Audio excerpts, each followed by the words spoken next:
E a questão da técnica de esquartejar um corpo não me parece algo fácil de se fazer, né? Não, ele levou horas para fazer isso. Para pegar certinho as fibras e onde esquartejar. Ele pediu a serra emprestada para um vizinho, segundo depoimentos colhidos pela autoridade policial. Os vizinhos prestaram declarações nesse sentido, que ele bateu na porta do vizinho e falou: me empresta a sua serra. E levou para casa para poder serrar. E o corpo foi encontrado, a Alessandra pode falar melhor sobre isso, mas pelas informações que a gente tem, o corpo foi encontrado já com as pernas, os braços, as mãos já ali amputadas, já partidas. Então, e ele fez isso com a serra. Agora você imagina, Caterine, se já é difícil serrar um tronco de madeira. Aliás, eu pensei nisso quando eu cheguei aqui, porque aqui no estúdio, aqui na frente, tem o pessoal da prefeitura fazendo manutenção na árvore. Caiu uma árvore aqui. Justamente em razão das chuvas. E o rapaz estava com a serra elétrica. E com a serra elétrica, que tem uma potência, ele estava fazendo muita força. Exatamente. Imagina serrar um corpo humano com uma serra manual, com aqueles serrotes. Ele utilizou, segundo suspeitas, isso ainda vai ser periciado, evidentemente, mas segundo declarações de vizinhos, ele pediu a serra emprestada para um dos vizinhos. Então, veja bem, será que ele premeditou? Acredito que não. Foi um crime de impulsividade. Eu acredito que foi muito impulsivo, porque ele pede a serra depois, ele pesquisa no Google como eliminar um ser humano com soda cáustica. Depois que ela some, ou seja, não foi premeditado, ele não pesquisou antes.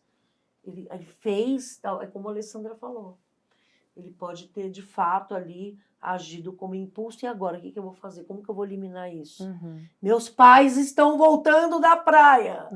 Imagine o desespero desse indivíduo criminoso. Um tempo muito curto. E aí eu vou além nessa linha de raciocínio. Como vocês enxergam essa possibilidade entre premeditação e um crime passional? Olha, eu não conheço, eu não sei hoje qual que é a linha que a defesa vai trabalhar, mas diante das informações que a gente tem, de fato é a possibilidade da defesa trabalhar nessa linha, e isso pode sim ter acontecido, tá?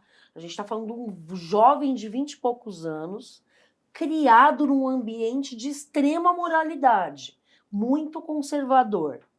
E aí pode sim ele ter feito, ter planejado não a morte.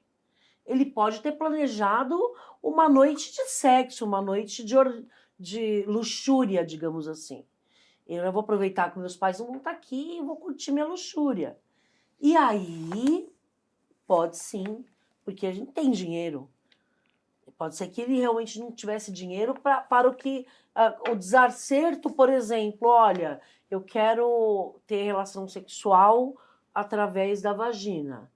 E aí, na hora, ele quis ter relação sexual pelo ânus. E aí, ela falou, aqui é outro preço. Pode ter acontecido isso, de fato. Então, assim, eu não descarto essa possibilidade, Caterine, enquanto, pela minha experiência, pela minha vivência no processo penal, em crimes contra a vida, eu não descarto nenhuma possibilidade. Então, acho que a defesa, acredito que vai vir por essa linha para demonstrar, porque para a júri ele vai. Isso aí não tenha dúvida. Mas eu acredito que sim, há a possibilidade da defesa tentar explorar isso no plenário, no júri, convencendo os jurados que ele deve ser absolvido, porque na verdade ele é um menino novo, que ficou desesperado e que perdeu a cabeça, e aí com medo de o pai voltar, desesperado, decidiu ele ocultar de fato ali começou a ele se enterrar na própria lama ali, né? Então, na verdade, foi uma sequência, uma bola de neve que foi se transformando num Leviatã, a ponto de falar, e agora, né? Então, pode sim, pode, mas ele também pode ser um psicopata, estuprador, Jack. né? Até hoje, ele é conhecido, Jack Stripador. Até quem é da nova geração, pessoas menores de idade, quando você fala de Jack Stripador, eles sabem quem é.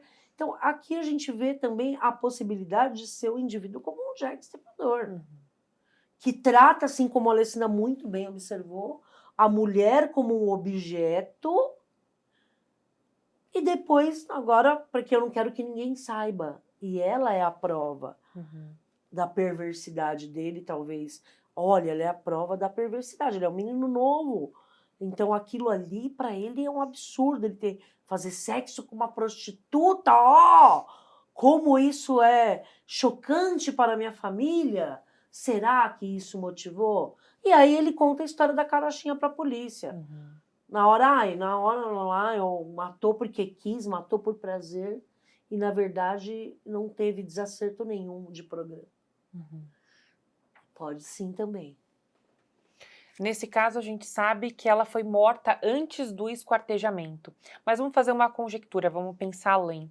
Se isso não tivesse acontecido, Alê, se ela fosse esquartejada ainda viva, quais indícios a perícia conseguiria analisar para provar que foi essa a ordem dos fatores? Olha, uma coisa muito importante, né, que o ML faz essa distinção muito bem, são das lesões em vivo e das lesões pós-mortem, porque elas têm características diferentes. Quando ainda tem alguma reação metabólica do organismo, no primeiro machucado, no primeiro corte, imediatamente o corpo começa a se reparar. Então você tem processos de coagulação, processos de inflamação que são imediatos. Às vezes você tem infiltrados hemorrágicos, edemas, hematomas, que só acontecem enquanto o corpo ainda funciona. Então, analisando, fazendo esses cortes histológicos ou analisando com um microscópio ou até mesmo com uma lupa, o IML consegue determinar se aquele corte foi feito quando a pessoa estava viva ou quando a pessoa estava morta. Tem uma outra questão também, que são as manchas de sangue.